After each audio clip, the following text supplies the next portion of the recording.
Good morning, everyone. Let's take our seats. We're starting.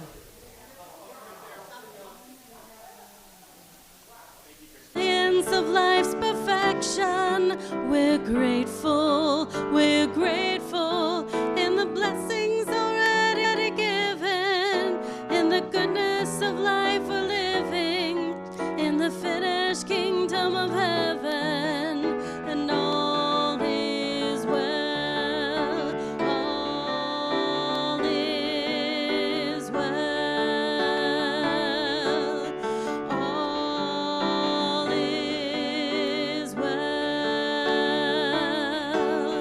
all is well,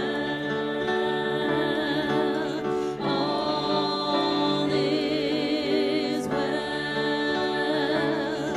In the spirit of celebration, we're grateful in the brilliance of life's perfection. We're grateful in the blessings already given, in the goodness of God we're living, in the finished kingdom of heaven, and all is well, all is well, all is well, all is well, all is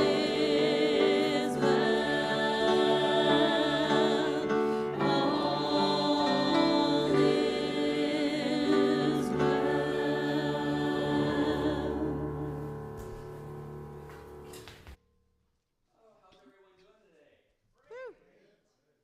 That's awesome. I got to tell you, I'm a little tired today. I live in Tacoma, and last night, you ever go to bed and you ever hear those foghorns? Like those foghorns go, ba-da, ba-da, right? I'm going to bed at 11 o'clock last night, and in the port of Tacoma where I live, there's this foghorn, and it's literally like it's on stop from like 11 p.m. to almost after midnight. So I gotta tell you, so I'm a little tired today, but that's all right. So I'm gonna need the energy here to bring us up, which I know we can all bring here today. So I am Dave, I'm a spiritual practitioner here, and I will be your host today. Our online host today is Technical problems. It's technical problems. Okay. Well, I'll just speak louder. That way, Yeah, we can hear you just fine. For the people online, that's right. There we go. Our online host today is Eric. All right.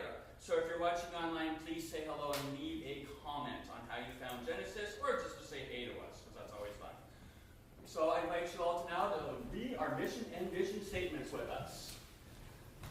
Mission: we are building a vibrant community, cultivating a garden of spiritual growth, honoring vulnerability, creating a safe place of comfort and peace where all are welcome and accepted, and our vision. Genesis is a bright beacon with an unshakable heart of love, accepting all, a home for the soul where we each creatively express our spiritual brilliance. Ooh, I hope you see and experience that as you celebrate with us today. And so right now we'll be moving on to our announcements. First slide. Oh, yes, that's right. Healers and Hunters today. My little group is going to be canceled tomorrow. My mother-in-law is visiting in town, and my daughter is going to be visiting me, so we are going to postpone that for just a month, but we'll be right back in March with more readings, discussion, and connection. So join us for a community meeting and potluck on 23rd after the service. This is an opportunity for open dialogue between the board and the community, so please come ready to share your thoughts and any questions that you have for the board or anything you want to just, come together and gather with us. So that's on the 23rd after service. And if you were not able to sign up for Sound Stations in January, which was a great success to what I hear, we now have another opportunity to come be a part of the next round. And it's on Sunday, May 4th. Ooh, that's my birthday. Maybe I'll give myself that as a birthday gift. That sounds awesome. From 2 to 6 p.m. Sign up is at the welcome table. And last but not least, there is a practice with you. Sorry? May the fourth be with you. Thank you very much. And also with you, and so it is. There you go. All right. So after service today, we usually have a book study, but we have a practitioner study today, so the book service will be not happening right on today. So I'm so glad to be here with you this morning. If this is your first time, we'd love to connect with you, and we want to provide you information. So just go to the welcome table. We have a lot of information there, and we're a very welcoming and opening community. So if you're first here, we'll recognize you, and we'll give you a lot of love, because that's what we're about, giving all the love here. And so now it's time for our meet and greet part of our thing. So we'll just get up and we can hug and love on each other. If you don't want to hug and love on each other, you can do the namaste. That is totally fine. And I just wanted to let you know that we do have Reverend Rose in the back. She's holding vigil for us today. And so we just ask that you honor that. She's holding that consciousness for us. Thank you.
All right, let's do it.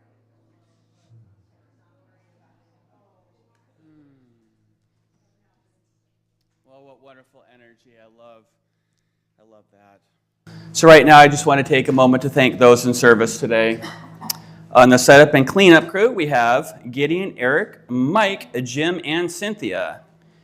And for Morning Greener, we have Cynthia. So we're going to say these names one more time, a couple more times today. Projector and Video, we have Mike and Eric. On the offering, we have Gideon. Our sound tech is Jim. Our online host today is Eric. Our service practitioner, me. And our musician is the beautiful ChristineEss Young. And One Life is the care circle that provided food for our fellowship for after service today. So let's just give a big round of applause to everybody, for everyone who's in service today. And so now I invite us all to just center ourselves with ChristineEss's music as we breathe and turn within.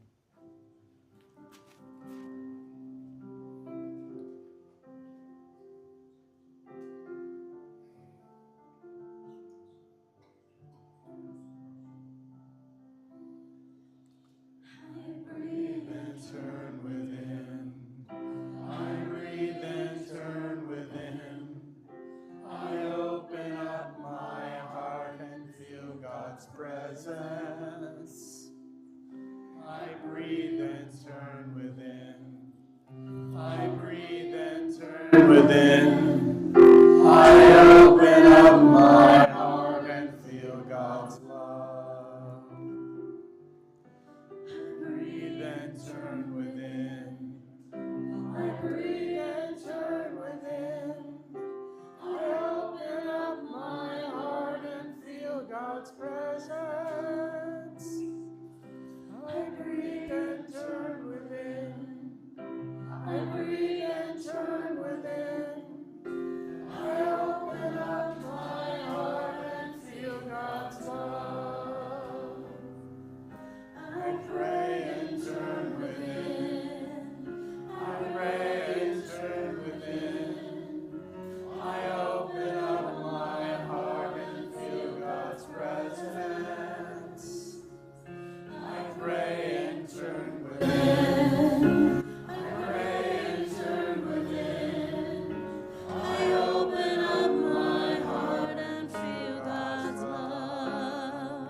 I just feel the vibration. I just love feeling the vibration of the gong within. So we just take within the breath and we center ourselves and feel into that God presence within. So today's reading comes from Living the Science of Mind. And it's a fantastic reading, if I don't say so for myself. So I invite you to just enjoy. We say that God is all there is. Love is an all-conquering force. Faith will produce results. This is our theory. Certainly, it is the most beautiful theory in the world. God, love, and faith. But now we have to prove our claim. And in doing so, we shall double our capacity to use this power. We should use this power in everything we do. The power that holds a grain of sand in place is the same power that holds the planets in their places.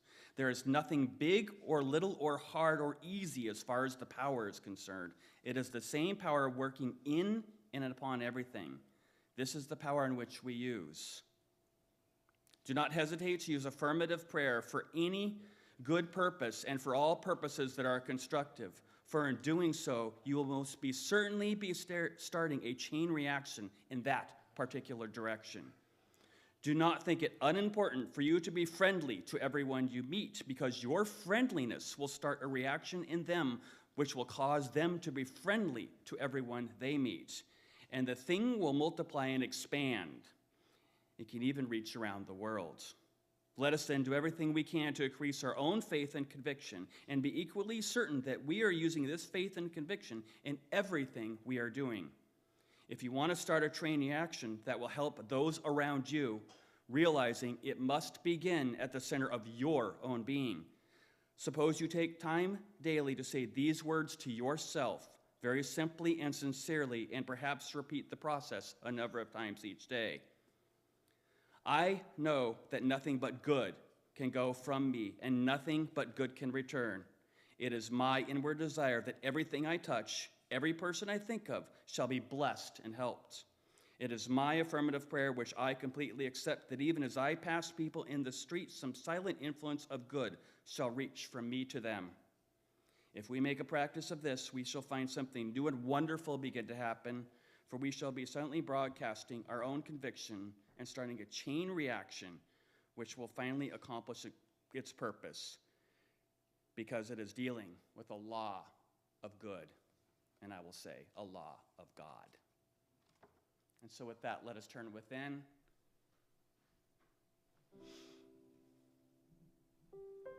And so let's just look within inside ourselves and realizing that divine presence and realizing that we are that good, we are that God, we are that presence, we are that divinity, we are that spirit within. And when we can look inside ourselves and encompass that good, that greatness, that spirit of life, that compassion, and that love within inside ourselves, we can emanate that and spread that to this world. It begins with each and every one of us. Take that in. Be that change. And so I realize that the change that we wish to see in the world, the change and the love that we wish to see out there into this divine existence, the change that we want to create in this world comes from each and every one of us. And we have the power to create that because we have the presence of Spirit within each and every one of us, right here and right now. That is the power that we have. That is the presence that we have. And that is the life that we offer to everyone else and to all those that we meet. And so taking in this good, taking in that presence, taking that life energy, taking in that great good of God itself, I just give great thanks. I give great thanks to God. I give great thanks to this universe. I give great thanks to the Spirit. I give great thanks to each and every one of us here, knowing that we are truly making a difference for good in this world. And so I release that good into that great law of good, knowing that it is so, and knowing that it is always said yes to. And with that, I simply say, and we can say together, and so it is. And so with that, ChristineEss Young. All right. Well, I have the privilege of playing this morning for you, a song that I wrote, but I don't have a band behind me, and I might need some help. And I know we've got some people with some musical inclinations, so what I just need is a steady beat. So it'll go like this. 1, 2, 1, 2, 3, 4. 1, 3. If you guys can keep this steady for me, that'd be great. 2, 3. Sometimes it feels like it's all been done before. What could I say that we haven't heard before? Then I hear you tell me ideas take new life. When I see through your perspective, it's then I see the light. So let it shine, let it shine, let your light shine, let it shine, singing a song that's already been sung, becomes something new when I hear it through you. Words come to life when they breathe through your heart. I have new understanding when you play your part. So let it shine, let your light shine,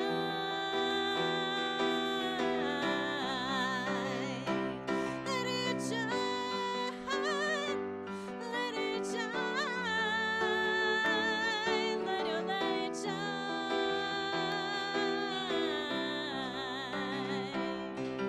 Now it's your turn to write the music. It's your turn to sing the song. It's your turn to be the drummer. It's your turn to dance all night long. Let it shine, let your light shine,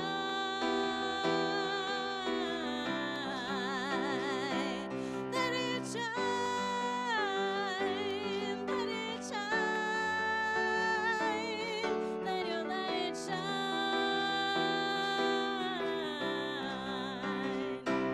let it shine.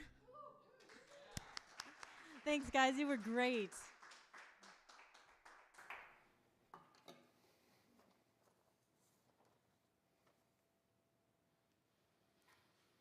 So we're a congregation of many talents. We're now the percussion section for ChristineEss Young. So today we're going to talk about we're going to talk about mindful living and how our life force ripples out into the world. And let's say this together. I am ever mindful of the ways my life force ripples out into the world. Again, I am ever mindful of the way my life force ripples out into the world. And we want to be conscious of this. We want to pay attention to how we're interacting with the world and how we are rippling out and affecting other people. As you throw a rock into a still pond, the ripples go everywhere.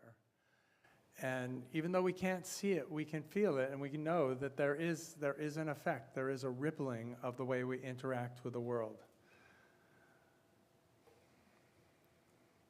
So when there's a good example of this, in March of 1967, Thich Nhat Hanh was fresh from Vietnam, and he met with Martin Luther King Jr., who was planning a protest march against the Vietnam War in Chicago.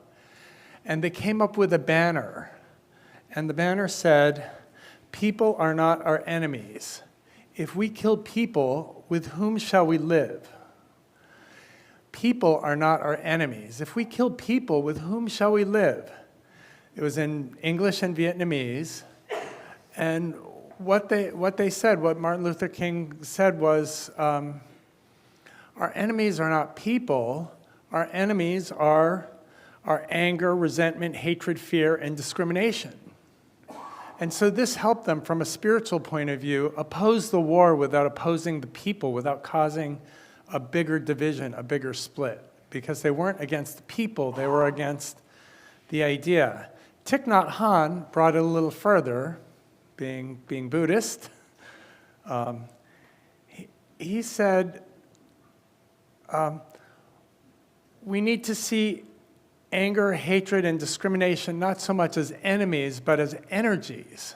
And we can feel that energy, and we can accept and embrace that energy, and we can transform that energy, and we can use that energy for good. We can take that energy and transform it into building tiny homes, or including other people, or making the world a better place.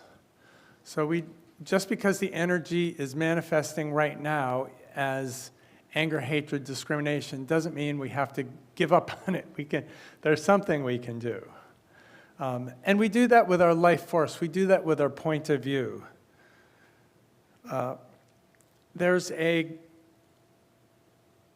So Science of Mind says our thoughts create our reality. And what this means is what we pay attention to is real to us. Psychology calls this biased attention, and it's a kind of confirmation bias where we have an idea of what the world is going to be like, and when we see something that confirms our idea, we're like, yeah, that's it.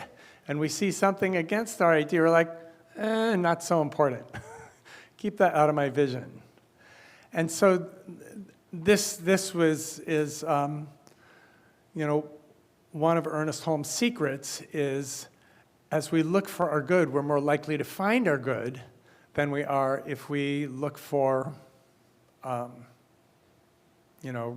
looking for people out to get us, or people doing things wrong, because we'll find those too. We're very creative and good at finding them. Ernest Holmes says we exist in limitless opportunities which are forever seeking expression through us. Destroy the thought that would place limitation or bondage upon any situation or condition. Talk to yourself, not to the world. There is no one to talk to but yourself, for all experience takes place within. That is, until we convince ourselves to start looking for the good, we're going to just notice the bad. Conditions are reflections of meditations and nothing else. There's one mind. That mind is our mind now. It never thinks confusion. It knows what it wishes and how to accomplish our desires. So what we do is we tell ourselves stories about the world. And somebody recently died, Tom Robbins died, he actually ended up being a huge influence on my life. And on this sermon, you'll be able to tell before long. So Tom Robbins was born in 1932 in Blowing Rock, North Carolina. It's interesting, you think, Blowing Rock, North Carolina, that place must have either very light rocks or heavy winds for them to be naming it Blowing Rock, North Carolina. Growing up, his father managed dry cleaners, which were a big thing back in the day, and they ended up moving very frequently, and so he grew up all over the place. When the Korean War came, he enlisted in the Air Force and became a meteorologist, and so he was very concerned with the weather, and we will find out more about that later. And he ended up, after he got out of the Air Force, he got degrees in journalism and went to work for various newspapers. Ending up, his last newspaper he worked for was the Seattle Times, which he came to in the late 50s and worked there through like most of the 60s. And he was part of the art scene. He was an actor. He was a prankster. He just made everything fun in Seattle in the 1960s. And then he wrote his first best-selling book, in 1971, Another Roadside Attraction, which wasn't a bestseller book at first. It was one of these books that grew slowly. A few people read it, and they told their friends, and they told their friends, and they told their friends. That's how I learned about it, is one of my friends. But jumping back, he had two quotes that I like right now. One is, "It's never too late to have a happy childhood." And we've all seen happy children. And we've all had, hopefully, we've had some elements, some part of our childhood was a happy childhood, but we can still have the happy childhood now. And he's very playful throughout his whole life, as anybody. Who's read Tom Robbins' books, any of them in here? About a third, maybe half of us. So it's recommended. Most of his books, and they aren't all placed in the Northwest, but they all have this sort of crazy world with wonderful, eccentric characters, a lot of humor, and a potent message. And the message is, be yourself. Be yourself, everyone else is taken. That by being yourself, we can find out who our authentic self is, and then be it, and that makes us more relaxed, and it makes us makes it easier for us to do what we've come here to do.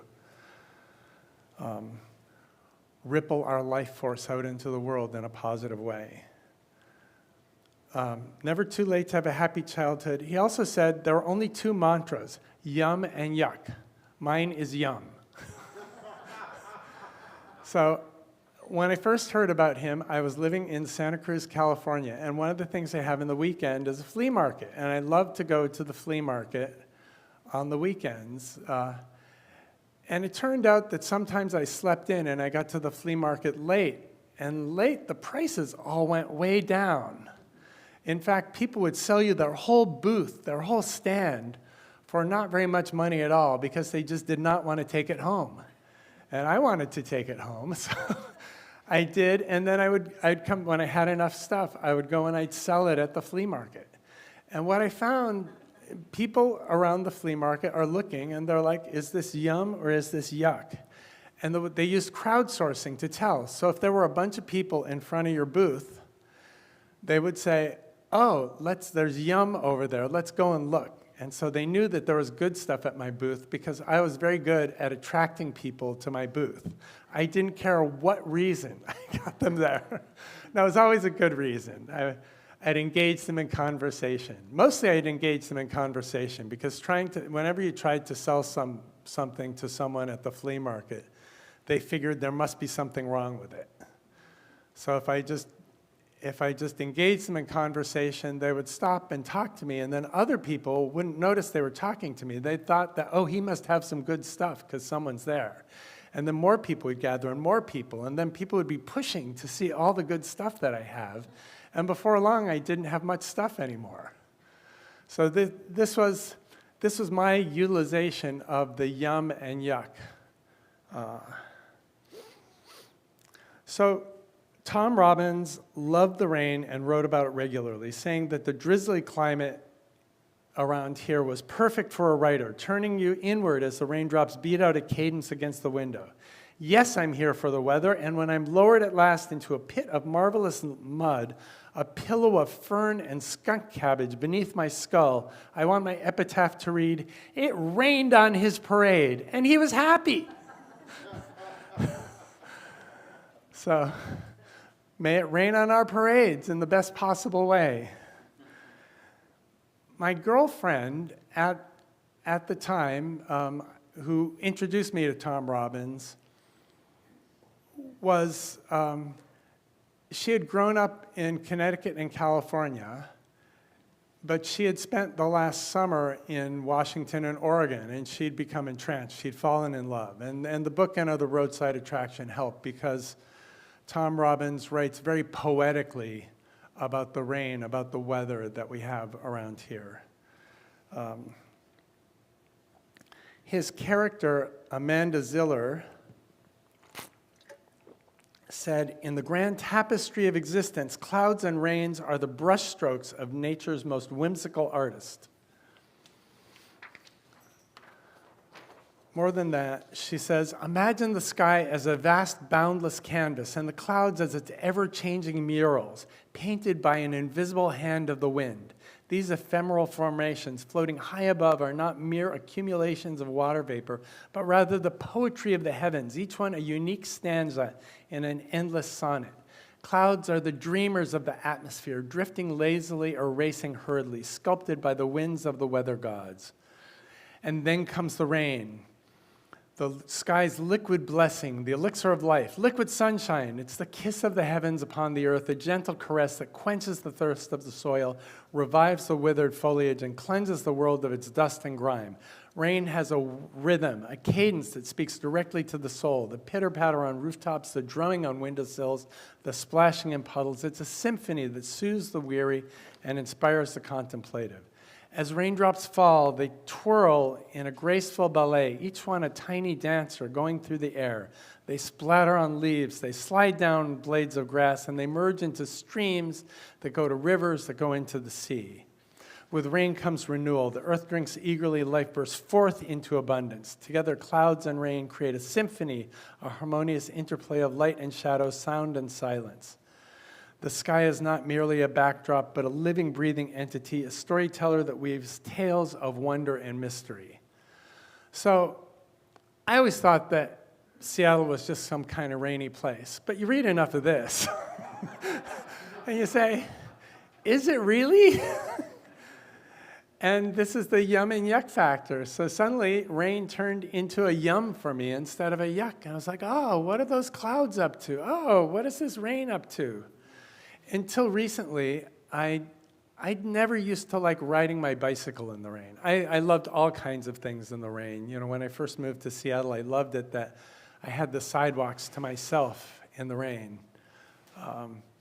But Christy taught me that no, it's not inclement weather, it's inadequate clothing. And so now I have adequate clothing for riding my bicycle in the rain. And I brought my waterproof footwear. and so now, even that's fun. My kids learned even better, because they grew up in the Northwest. So they never grew up in a place that thought that anything was wrong with rain. So they were always, if it was raining, they were out playing in it. They did not let it stop them at all. My daughter ended up teaching for 2 years in the Olympic Peninsula, where they get 200, 300 inches a year. And over there, when there's recess, even when it was downpour, the kids were eager to run out. The only thing that would keep them from having recess was if the playground turned into a lake. And I think they should have got boats because that happened fairly often. She was a student teacher in Connecticut. And even if there were a couple of drips coming down, the kids were like, please don't make us go into it. We'll get wet. And she said, you're not made out of sugar. You don't melt if you get wet. Are you the wicked witch of the West? But no, they could not be shamed into going out in the rain. So they would just spend recesses when it was raining inside.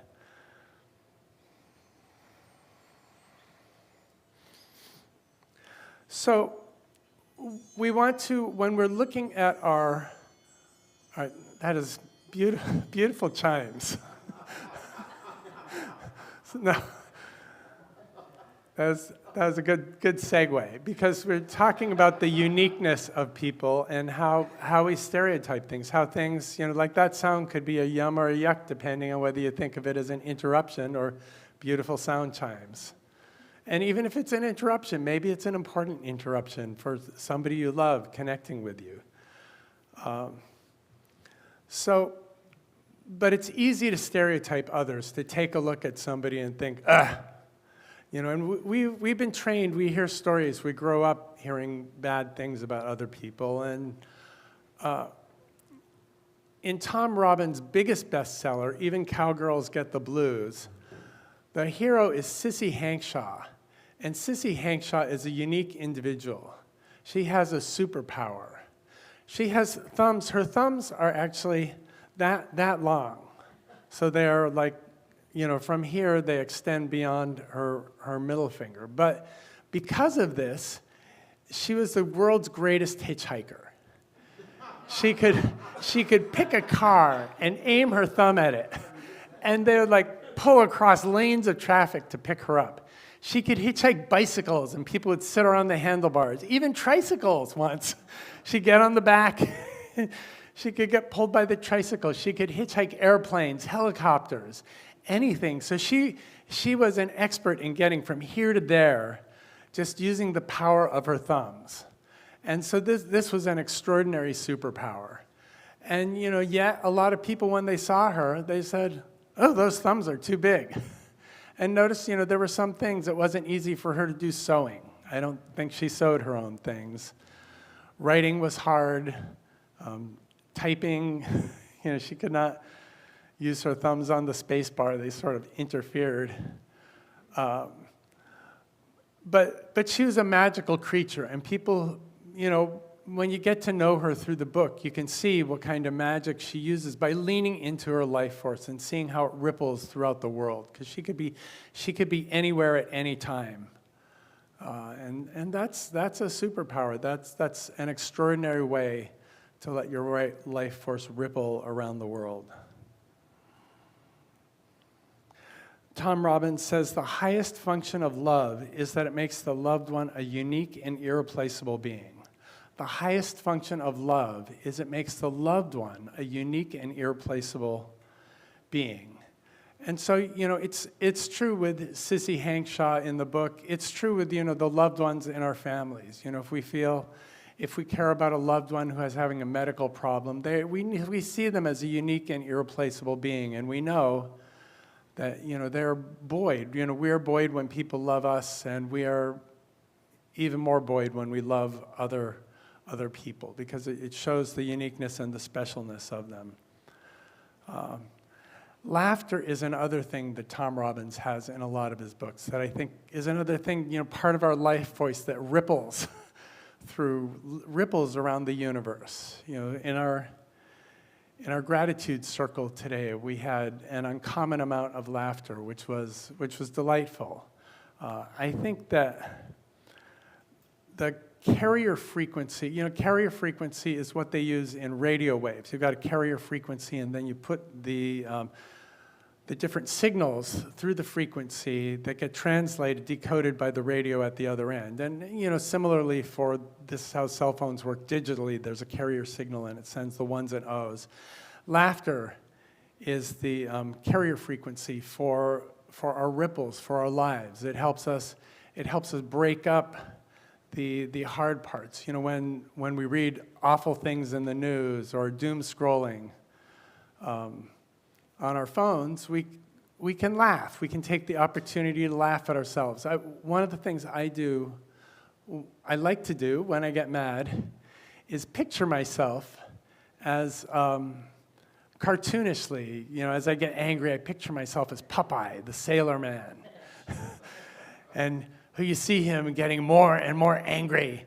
And then he flips his lid, his pipe shoots out flames and smoke, and a can of spinach bursts open so he can eat it and beat up everybody. And it's not that I beat up everybody, except maybe in my mind, just because of the laughter, the comical extremes, because that's what that part of me wants to do. It's really angry, and it wants to blow its fuse just like Popeye and fix the world, because Popeye always fixed the world with his anger. And we can do that, but what we need to do, because we don't live in the comic book world, the cartoon world of Popeye, when we blow our top inside, we can take that energy and channel it back into ourselves, channel it into laughter, and use that as a way to think about some other way to solve the problem. Last week I talked about being in a white-hot fury because one of my grandchildren, looked at me and smiled and whacked his brother, making his brother cry. And what I did at that point, I followed Christy's advice, which was to hug him and love him, because I knew that was, I wasn't really capable of a whole lot of independent thinking because of the white-hot fury. But I knew how to breathe. I knew how to count. I knew how to hug. And he and I just stayed there until everything was copacetic.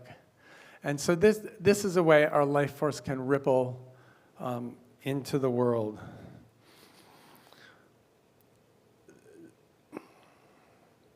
So Thich Nhat Hanh says, when you have real freedom, even if the crowd is shouting or going in one direction, you can still be yourself. You're not swept away by the emotions of the majority.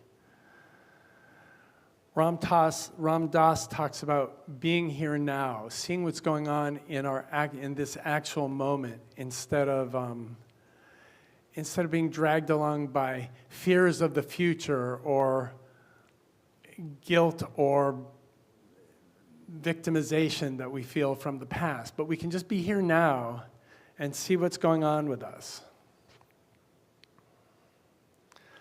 Tom Robbins managed to do that. He actually ended up having, in 1994, he had 4 wives, 3 of them for just like a couple years each. And he met a young lady in 1994, and he thought, well, they had this immediate attraction to each other, but they're like, I have 4 ex-wives. When are you going to be my ex-wife? But they believed in the moment. They believed in love. They believed in each other, and they got married. And they ended up they're still married. Although Tom Robbins died a week ago, he ended up living and having 3 children with his 5th and final wife.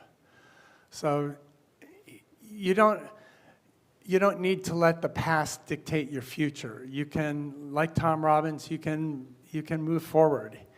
He said, appreciate the ephemeral, find joy in simple things, and embrace the storms as much as the sunshine. Through our ever-changing forms and rhythms, we remember to live authentically and celebrate the wondrous absurdity of existence. He really was a master of finding absurd things.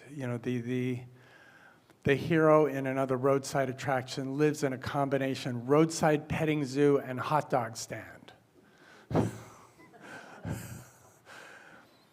And I wouldn't be surprised if he hadn't found one during some trip to the Northwest that he decided to model his characters after. So when you go throughout the world, as we remember, look for the way our life force ripples into the world. Remember, 2 mantras in the world. There's yum and there's yuck. And if you find yourself sort of embedding in the yuck, see if you can find some yum somewhere. Because the yum, it builds us up. Yuck wouldn't be so bad, except that if we spend too much time in the yuck, it's not good for our bodies. It's not good for our mental health. It's not good for our resilience. The nice thing about yum is it builds our resilience. It rejuvenates us. It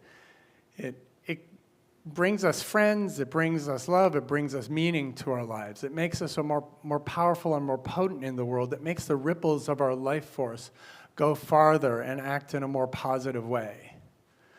So, and then we can do something about the yuck. We can laugh at it. We can create the opposite. We can open ourselves to all the possibilities in the universe. So I'm not saying ignore the yuck. I'm saying that the yum will revitalize you and build you up. There is a joy in nature. There is a joy. Jim was telling us about mundane miracles and how much you can appreciate the mundane magic of the world. It doesn't have to be extraordinary. I mean, clouds are the least extraordinary thing in the world if you live here. People in Arizona think clouds are extraordinary because they don't see many of them. But whereas we go there and we're like, what's that blue?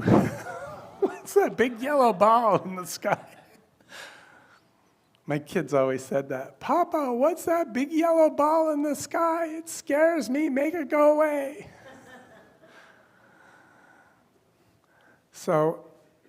And remember, every time whatever you truly love becomes unique and irreplaceable to you. And this is the way we are in the universe. You know, the one mind, the love of God, the connection of the universe. We're each one of kind. We're each unique and irreplaceable. And we live in a world, sometimes the world's absurd, sometimes the world is loving, sometimes the world is ridiculous. And if we laugh, we can make a big difference by imparting our life force, by rippling out our life force into the universe. So let's say this together 3 times once again. I am ever mindful of the ways my life force ripples out into the world.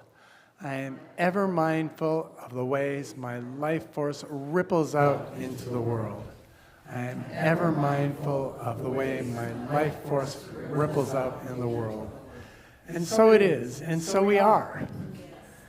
And so we've got prayer cards, the yellow cards on each seat or next to your seat.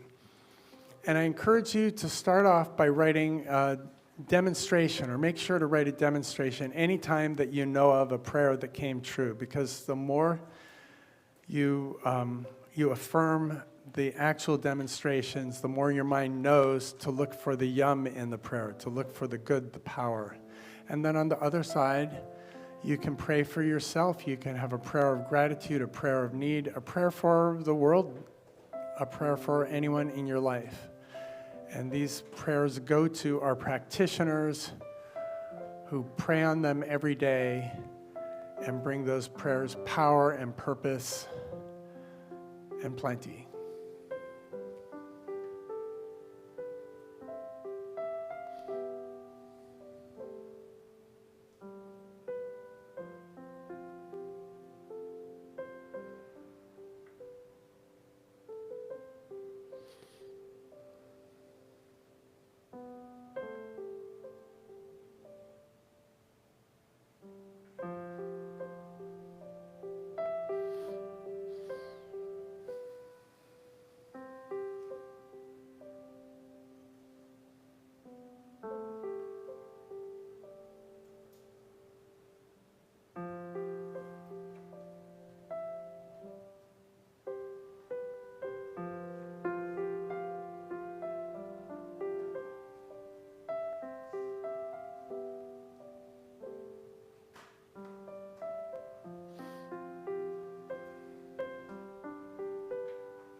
Okay, now ChristineEss will bring us more original, inspiring, beautiful music.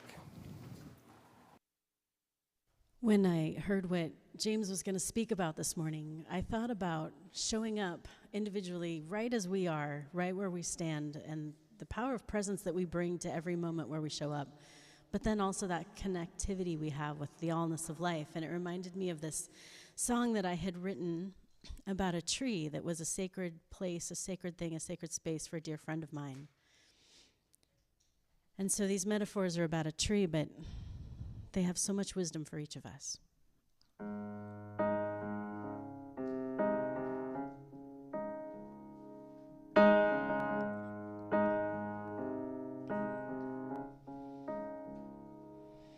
All alone as she stands through the night, her branches stretch toward the pale moonlight. Standing still, standing here, every season, every year. All the wisdom of the rings, they run so deep.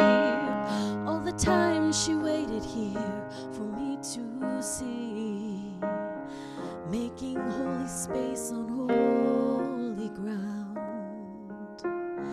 making home for me to come back around.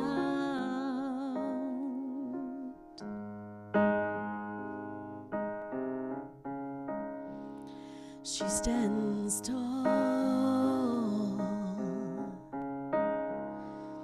stretching wide,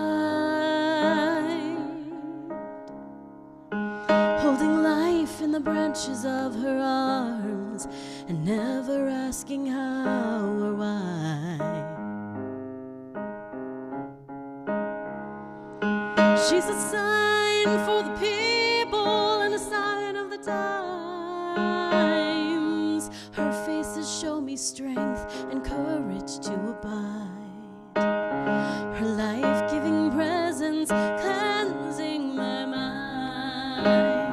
Knowing her purpose, standing through time, drawing me near at her mystery, branching through our history. She stands tall,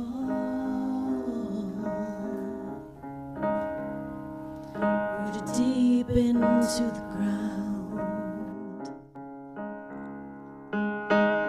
teaching me to make a home in just one place, keeping my focus while standing in grace, bearing all things as they come storming in.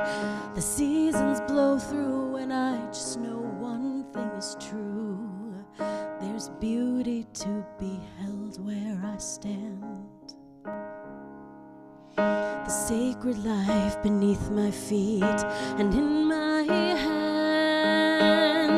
I stand for all the times the flood came through, and I stand here with you.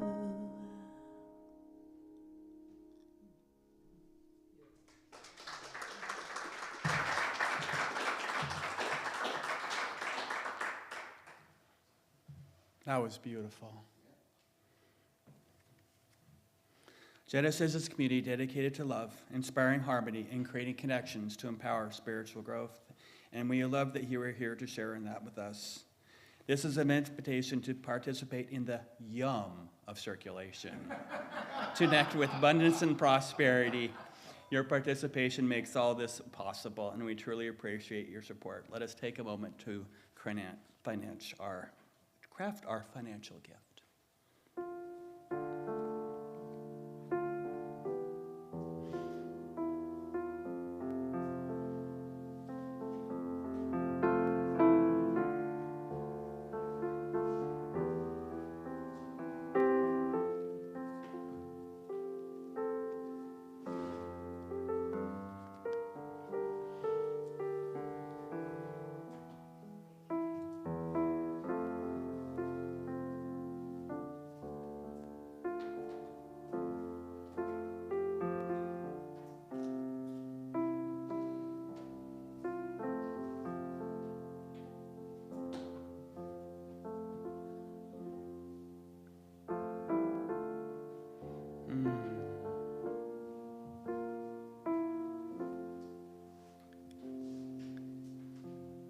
I invite us to just turn within and hold our prayer request together, an offering next to our heart as we say our blessing together. Divine love, through me, blesses and multiplies all that I am, all that I have, all that I give, all that I receive, and I am thankful. And now Gideon will come around and collect our offering as we sing together, God is my source. God is my source, God is my power, God gives me everything I need. So I give thanks for all my blessings, God gives me everything I need. God is my source, God is my power, God gives me everything I need.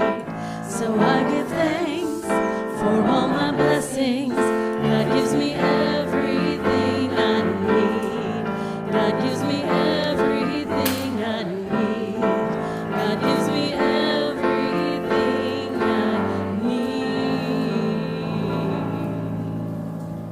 need. And so I just bless these gifts. I just know that the consciousness of these gifts expand us, who we are, Genesis, and I just know that as we give, the world receives. Our love, our tithes, our offerings, everything that we have expands out into this world, and we just say yes to it all. And so it is.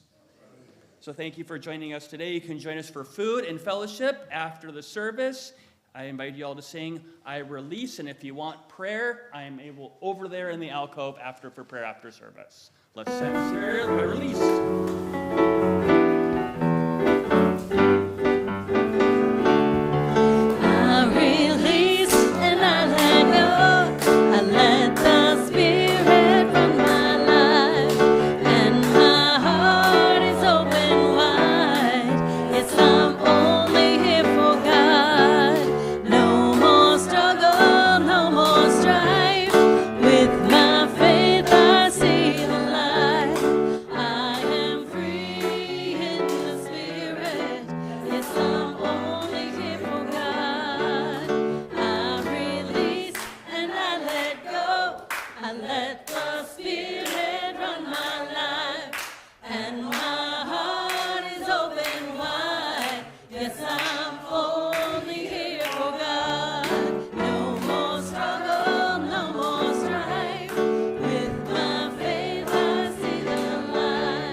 Taking piano lessons. My mom taught me when I was a child to stretch my hands on the desk like this all day when I'm sitting doing my lessons. Yeah. To try and get my octaves.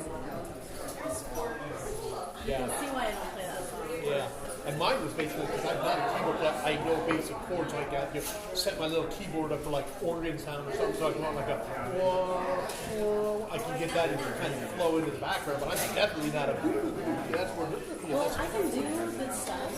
Because I can play Flight of the Bumblebee. I just can't reach those freaking tents. You know something I heard was weird back in the 80s? All those metal guitarists who wanted to just be like Yngwie Malmsteen or Eddie Van Halen or Randy Rhoads would actually go into the surgeon and have them cut the webbing between the fingers on it so you get that extra stretch. It's like, yeah, I think I'll skip that. I'll just do it. Exactly. That's how God made me. All right.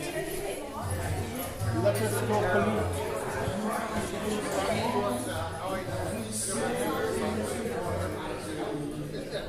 Set this here, I'll close it. Then it shall be.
Yeah,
things figured out, like when the dual mics hit what they sound like.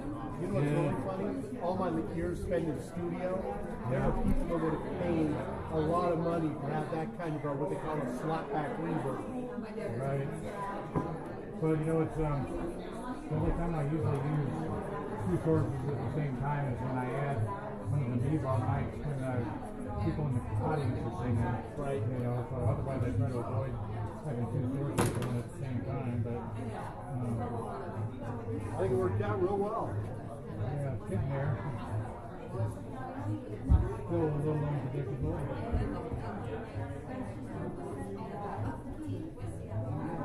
Yeah, the gremlin's always got to show up sometime. Yeah.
So make sure if you're going to sit down and eat, so our chairs are being usurped at the moment.